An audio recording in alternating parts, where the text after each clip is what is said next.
देश की राजधानी दिल्ली में सरेशाम एक महिला का कत्ल कर दिया गया। कातिल ने चाकू से हमला कर महिला को मौत के घाट उतारा। कत्ल की वजह क्या है, कातिल कौन है, अभी तक दिल्ली पुलिस के लिए ये परफेक्ट मर्डर केस पहेली बना हुआ है। लेकिन सीसीटीवी में कैद तस्वीरें कातिल को बेनकाब कर सकती हैं। कैमरे में कैद ये तस्वीरें भले ही धुंधली हों, लेकिन तस्वीरों में कैद जुर्म बेहद सनसनीखेज है। जी हां, देश की राजधानी दिल्ली में सरेशाम एक महिला को कातिल ने बेरहमी से मौत के घाट उतार दिया। कत्ल से पहले रेकी,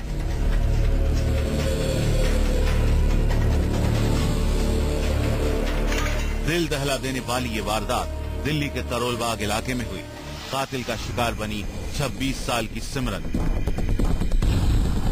वाकया 14 फरवरी यानी वैलेंटाइन डे की शाम 7:30 बजे का है। सिमरन करोल बाग में रहने वाली अपनी बुआ के घर सरप्राइज गिफ्ट देने आ रही थी, लेकिन क्या पता था कि घर वालों को उसकी मौत का सरप्राइज मिलेगा, वो भी उनके घर से चंद कदम दूर।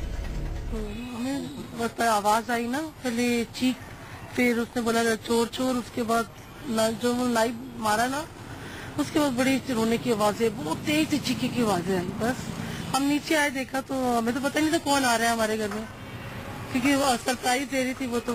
घर वालों के मुताबिक सिमरन ने 2 साल पहले ही मनवीत नाम के शख्स से लव मैरिज की थी। शुक्रवार की शाम बुआ से मिलने के लिए सिमरन करोल बाग पहुंची थी।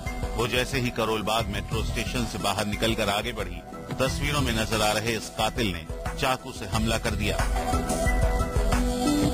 कैमरे में कैद तस्वीरें बताती हैं कि कातिल पूरी तैयारी के साथ आया था। कातिल को पता था कि किस वक्त सिमरन मेट्रो स्टेशन से बाहर निकलेगी। देखिए, कातिल ने बाकायदा पहले स्कूटर से रेकी की और फिर घात लगाकर सिमरन का इंतजार करने लगा।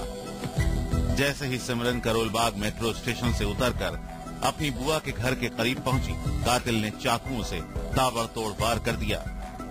शाम करीब 7:30 पर जब वो ये डोरबेल बजा रही थी ऊपर जाने के लिए, 9A/12 ये मकान नंबर है, यहाँ पर वो जाने के लिए जब उसने बेल बजा रही थी, इसी दौरान एक अज्ञात युवक आया और उसने लड़की पर चाकू से हमला कर दिया। हमला करने के बाद वो युवक भाग गया। कातिल के हमले में सिमरन बुरी तरह जख्मी हो गई। चश्मदीदों के मुताबिक कातिल मौके पर सिमरन को तड़पता हुआ छोड़कर फरार हो गया। हम उसकी शादी में, सिमरन की शादी में भी हम गए हैं, बड़े नजदीक रहे हैं, तो वेरी ऑनेस्ट। ऐसा कोई ऐसी दुश्मनी है, क्या रीजन?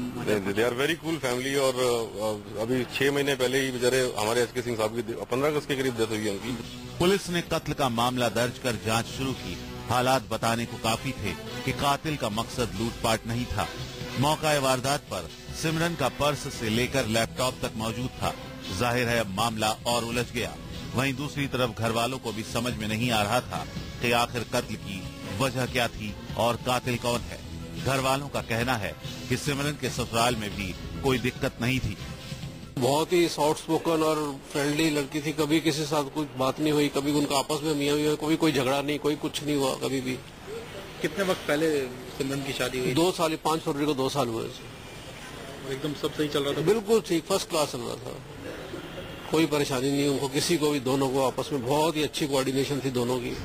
कातिल को सिर्फ सिमरन ने देखा था, जबकि सीसीटीवी में कैद कातिल की तस्वीर बेहद धुंधली है। कि जब सिमरन पर अटैक हुआ उस वक्त की सीसीटीवी फुटेज पुलिस को नहीं मिल सकी है, क्योंकि वहां पर कोई कैमरा नहीं था। लेकिन यहाँ पर जो दूसरे कैमरा लगे हैं, जो ये कैमरा आप देख रहे हैं, इससे साफ दिखाई दे रहा है कि सिमरन यहाँ पर अपनी बुआ के घर आने के लिए जब पहुंच रही थी, जब यहाँ से वो जा रही थी गली में से, इसी दौरान उसके पीछे एक लड़का आया जो कि काफी तेज गति से उसका पीछा कर रहा था और अचानक ही उसने सिमरन के ऊपर वार किया, जिसके बाद वो यहाँ मौके से भाग गया है। तो फिलहाल दिल्ली पुलिस के पास इस सवाल का जवाब नहीं है कि सिमरन की हत्या कैसे हुई, लेकिन सीसीटीवी फुटेज है जिससे पुलिस ये पता लगाने में जुटी है कि आखिरकार सिमरन का हत्यारा कौन था। अब सवाल ये था कि जब कातिल का मकसद लूटपाट नहीं था तो क्या था? इतना ही नहीं, ससुराल वाले भी कटघरे में नहीं थे। ऐसे में पुलिस इस थ्योरी पर तफ्तीश आगे बढ़ा रही है कि कत्ल के पीछे किसी सिरफिरे आशिक का हाथ हो सकता है। पुलिस इसके पीछे कत्ल की तारीख यानी वैलेंटाइन डे से इसे जोड़कर देख रही है। हो सकता है कि सिमरन के कत्ल की वजह एक तरफा इश्क हो। ऐसे में पुलिस सिमरन के कॉल डिटेल से लेकर उसके पति से पूछताछ कर सकती है। पुलिस को भरोसा है कि जल्द ही कातिल सलाखों के पीछे होगा।